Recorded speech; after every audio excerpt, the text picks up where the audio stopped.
So these stories of mythology are simply trying to express a truth that can't be grasped any other way. It's the edge, the interface between what can be known and what is never to be discovered, because it is a mystery transcendent of all human research.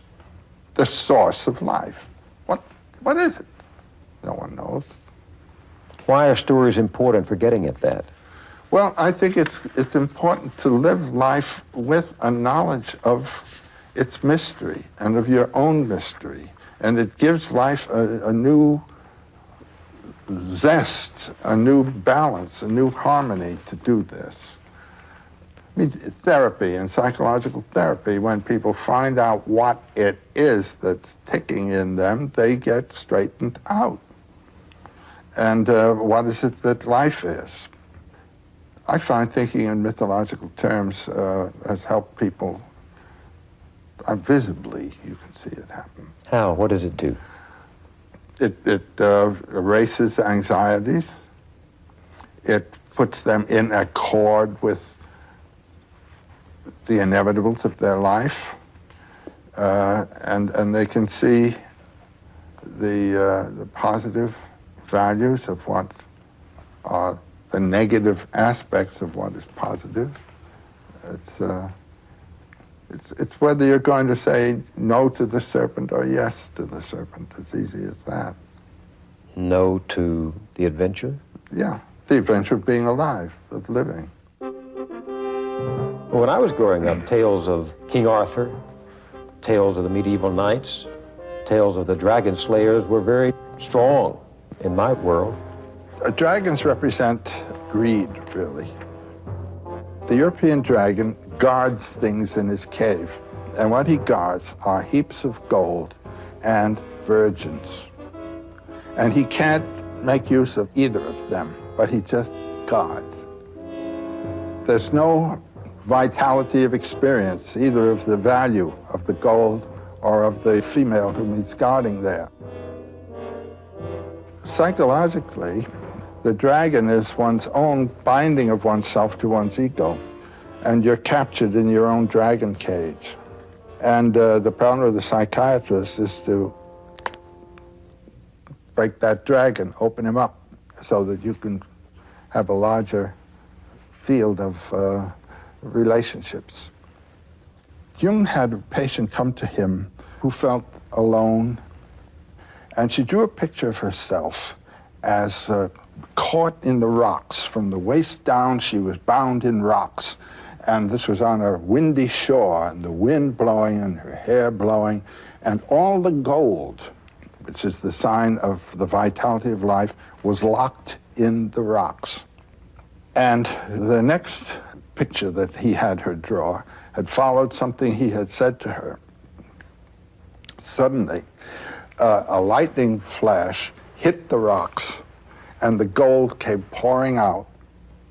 And then she found reflected on rocks round about the gold. And there was no more gold in the rocks. It was all available on the top.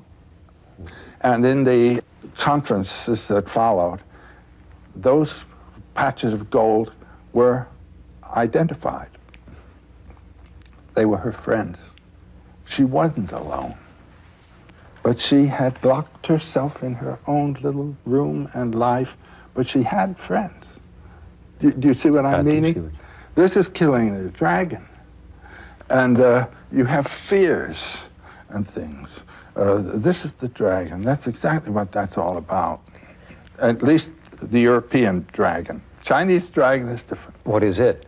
It represents the vitality of the swamps, and the dragon comes out beating his belly and saying, ha, ha, ha, ha, ha.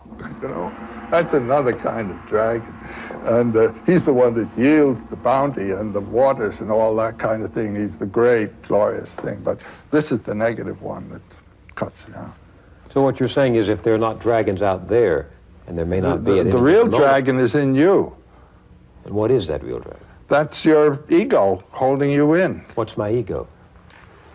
What I want, what I believe, what I can do, what I think I love, and all that.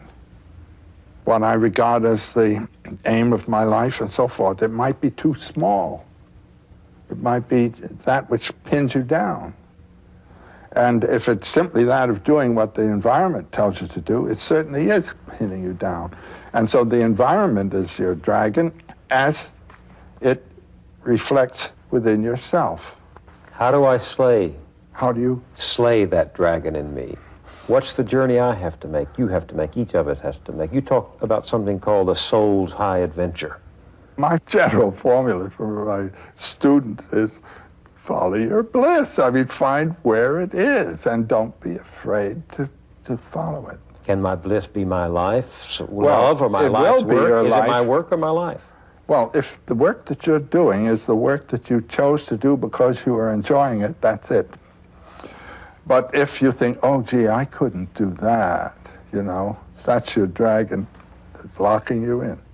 Oh, no, I couldn't be a writer. Oh, no, I couldn't do what so-and-so is doing. Unlike the classical heroes, we're not going on our journey to save the world, but to save ourselves. And in doing that, you save the world. I mean, you do. The influence of a vital person vitalizes. There's no doubt about it. The world is a wasteland. People have the notion of saving the world by shifting it around and changing the rules and so forth. And no, any world is a living world if it's alive. And the thing is to bring it to life. And the way to bring it to life is to find in your own case where your life is and be alive yourself, it seems to me. You say I have to take that journey and go down there and slay those dragons. Do I have to go alone? If you have someone who can help you, that's fine too. But ultimately, the last trick has to be done by you.